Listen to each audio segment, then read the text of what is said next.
you all come in, come in. Hope you can hear me well. I am going to attempt to, no, I'm not going to attempt. I'm going to do this live stream strictly off of, memory of what's in my mind. I love, or I prefer rather, to do Gematria live streams when I'm sitting in front of my laptop because there's so many numbers that uh, used in that process. Thank you, Facebook, for hitting that thumb up. Thumbs up, y'all. Come in, hit that thumbs up. I am so happy to be back in the gym. I have not been in the gym for a long time, and I greatly neglected my health by not being back in the gym. So I said today, I'm going to be back in the gym. I fell last year, had some injuries to my back and my knees, and was waiting till that was 100%. But you know what? Yeah, Tremaine, I got in here. You inspired me. I'm like, you may not ever get 100%. So whatever percentage you're at now, be like Nike and just do it. So I am so glad to be back in this gym. I know it's probably been 3 months or more, maybe. So hello, you all, hello. So during my cool down time, because I tell you, not easy getting back that first day when you haven't been here uh, for months, but I'm here and glad to be back. So hit that thumbs up. Let me know how the sound is. Going to do this gematria based off numbers in my head. If you all have been following me any amount of time, probably my favorite scripture in the Bible, I would think, is 2 Kings chapter 4, right? Because it breaks down the power of a home-based business, how you can leverage credit to get out of debt, bad debt, and the power of having a home-based business to retire rich. All of that is in 2 Kings chapter 4. But today, we're going to stroll down to the Shunammite woman in 2 Kings chapter 4. I don't really get or discuss her as much as I do the widow woman. And I'm going to show you the crypto gematria in that and for where we are headed. So here we go. Exercising and getting all these numbers right at the same time. Again, hit that thumbs up. So we have May 30th, right? May 30th coming up, which is the new moon. When you stroll down to 2 Kings chapter 4 to verse 23, Michael Jordan made that number famous, number 23. You see that the Shunammite woman, that the Bible specifically points out that this was a rich woman, and she was not rich from her husband's possessions, right?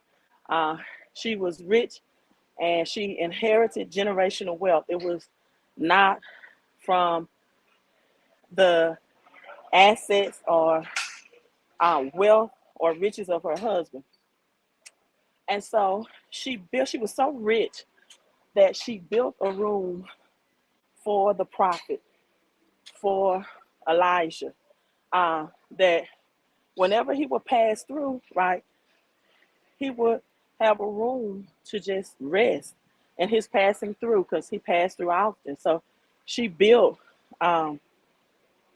another room just for him. That's how rich she was. And in doing so, Elijah never asked for anything in return, but her child died, right? It came to a point where her child died. And she told her husband that I'm going to go see the man of God. So she saddled a donkey. And in 2 Kings 4 and 23, stay with me. This is going to go into gematria and crypto.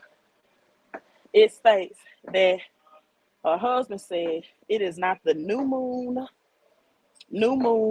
or the Sabbath, which tells you that there were special energy, frequency, and vibration appointed times, right, around the new moon, special privileges. I know you haven't been taught this in church, but you give your tithes to the church, but they don't teach you this, right? But at any rate, then I actually, but I'm stay on topic. So he says, not the new moon or the Sabbath. Um, she said, I know it's not the season for special privileges time. It's not the new moon or Sabbath, but I'm going to saddle the donkey anyway, and I'm going to get the man of God. My son has died, and uh, for him to revive my son. As with cryptocurrency. Hello, Todd. What's up, Todd? I see Todd on this other channel sometimes, rethinking the dollar, and it's very, very religious. And sometimes Todd asks me, will I come on the channel? I said, no, I don't step in people's territory to debate religion for them, or to them. But if they come on my territory, I definitely will show them my perspective of why their religious mindset is keeping them in bondage. The Bible can do two things, right? It can either set you free or it can keep you in bondage, depending on your knowledge of it, your wisdom, and your understanding, and definitely your application. All right. So 2 Kings 4:23 brings out, you can go fact check me, make sure I got my numbers right. The new moon and the Sabbath. The Sabbath, the seventh day, Saturday, seventh day, and a new moon. So here we are, people, and we have new moon energy coming, approaching May 30th, right? New moon energy. So if you follow cryptocurrency, you know that a certain energy comes about when the new moon and full moon comes. And oftentimes around that time, you can see pumps, right? Because people don't know how powerful the Bible is, but the powers that be do. And so they operate not off of the Gregorian calendar that we are accustomed to using, but the Hebrew Greek calendar. And they abide by the times, the seasons. Some people call this the Issachar anointing for me to be able to explain this, but at any rate, from the Bible, but from Hebrew Greek. So May 30th is new moon. And with that being said, May 30th represents 5, 30, 20, and 22. 5, January, February, March, April, May. 5, 30, 20, 22 for year 2022. When you add all of that up, it is exactly 77, right? So now we look at 2 Kings 4:23. You see the Sabbath and the new moon. The Sabbath is the seventh, and the new moon mentioned at the same time, simultaneously. Now, I don't know if you all know this, but my birthday is September 26th, right? My birthday is September 26th. September 26th represents the end of the Shmita year. You might be saying, Queen, what is Shmita year? Well, Shmita year, let's go back to 9/11. I was talking about 9/11 yesterday. Is the year of transition for, or that year window of transition, which the Bible talks about in Leviticus, for one reference, in the book of Leviticus, 7 years of prosperity, 7 years of famine. So now, this Shemitah year will transition into that famine year. So September 26th, right, we'll begin everything after that. We'll begin the time frame where we're going to see financial chaos, right? Again, I'm not in front of my laptop. If I was, I can show it to you. Let's go back to 2000 and 2001, for example. That was 9/11. Well, 9/11, 2001 was end of the Shemitah year, right? It was the end of the Shemitah year. And if I'm not mistaken, and you all forgive me because I'm not in front of my laptop or my notes, but I think starting May 30th, if some of you all are able to uh, look up the calendar, I think starting May 30th to September 26th, it's exactly 119 days, right? 119 days.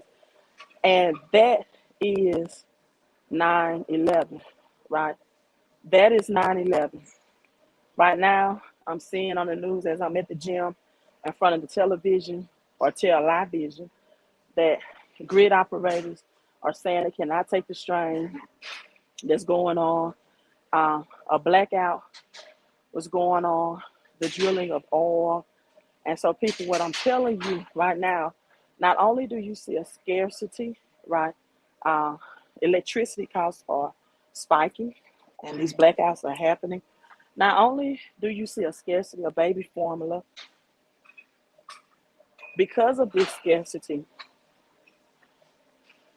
people, when the shelves do get full, people are going to buy as much as they can um, in volumes or in bulk because of the fear that it may not be available again, which is going to increase and spike the prices and supply and demand. So expect some positive energy around the new moon as it comes to cryptocurrency. And people, I'm gonna say this because I haven't been in this gym for months, and Queen getting tired. And I don't want to be huffing and puffing on this live stream, but I'm gonna say this: with cryptocurrency, right? Warren Buffett says it this way: those who cash out can get rich, right? Those who cash out can get rich, but those who are able to hold and hodl will get wealthy. And I don't know your financial situation. Uh, I don't know your logic behind cashing out unless you need the money at hand to keep up with inflation. But this is what I do know. This is what I do know: that if you cash out, you're going to have 50% taxes. And if you don't have a tax plan, right, I've been telling you all that the home based business offers more tax deductions than any other corporation or any other entity that you can have, more than an LLC, more than a C Corp, right? More than an S Corp. Why? Because the government obeys the rules and regulation of the Bible, and because the Bible emphasizes or it shows that a home based business and credit can be used for the reversal of getting out of debt, protecting your household, and protecting your legacy. Uh, that widow woman, sons were about to be sold as slaves. Slavery in the Bible represents anyone that works under the orders of another entity besides their own household. That's a slavery. Slaves obey your masters. You can have, and nothing against jobs, but if you have a supervisor or boss, um, a manager, a CEO that you might not ever met, they are your masters. That's your pyramid system. A home-based business gives you money back. Many people don't know what income means, right? It means that money can come in back to you that you're spending out. That only happens in a home-based business. Why? Because a home-based business is the only business structure that gives you tax deduction for things that are right under your own roof. If people don't have an education about that financially, They will struggle until they have an education and have a realization that if you want to keep more of the money that you're making, whether you are investing or working for it, you got to have a home-based business. You should have a home-based business. I'm not telling you you need one. And it just makes financial sense. It makes biblical sense. Yes, there were other people in the Bible that had other businesses. That you had fishermen, you had Lydia, the seller of purple. You had the Proverbs 31st woman that had about 9 different business operations. But one thing that all of them had in common, and it wasn't just a Second Kings chapter 4 woman that utilized the home-based business. Notice the rich and wealthy woman in Second Kings, she added an addition to her house for the prophet. In the New Testament, when they taught the Bible, a lot of women, Lydia was one of them, allowed Christ to come into their homes and teach. Paul allowed Christ to use his boat, his business. When you do traditional businesses, you have to find deductions, right? You have to now create a light bill. If you have a brick and mortar, you have to create a water bill. You have to create internet bill. But in a home-based business, you already have these utilities. And now you don't have to create other bills and now claim them as tax write-off. You get tax write-offs for the bills that you are already using wherever you live. So, people, and you get extra cash flow for teaching and sharing this with other people who need to learn financial literacy, education, and intelligence. So with that being said, I'm expecting new moon energy to help cryptocurrency again. As Warren Buffett said, you can get rich flipping, but you can get wealthy holding assets. Most people flip and sell their assets, and in 2 or 3 years, those same crypto assets that they sold are going to be double, triple, quadruple in price, and they will not afford or be able to buy back in again. And then the gains that they receive, tax is going to take 50% of that. So, with that being said, I tell people, I'm not putting the number on the screen. Much as you all watch me live stream, you should know by heart. Go back, watch some of my old videos. I tell people to invest in a home-based business with me, become my business partner, and to invest in crypto education. Terra Luna came out with like a 2.0 version today. And because I'm out of breath, I don't feel like talking about that. But we're going to sit back and see what the new moon energy and crypto action bring. But again, if you're flipping cryptocurrency and you don't have any way to keep that money from being highly taxed,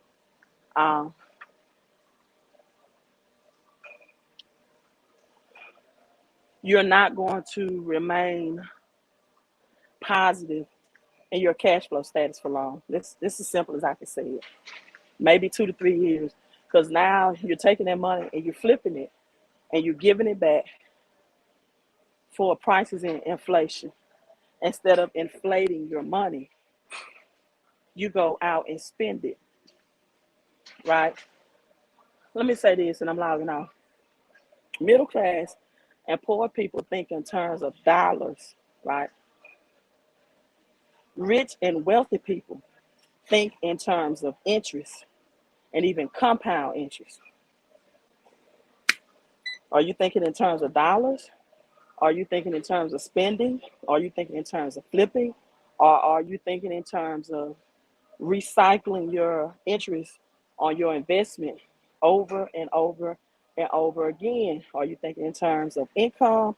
Or are you thinking in terms of cash flow, which is infinite income, right?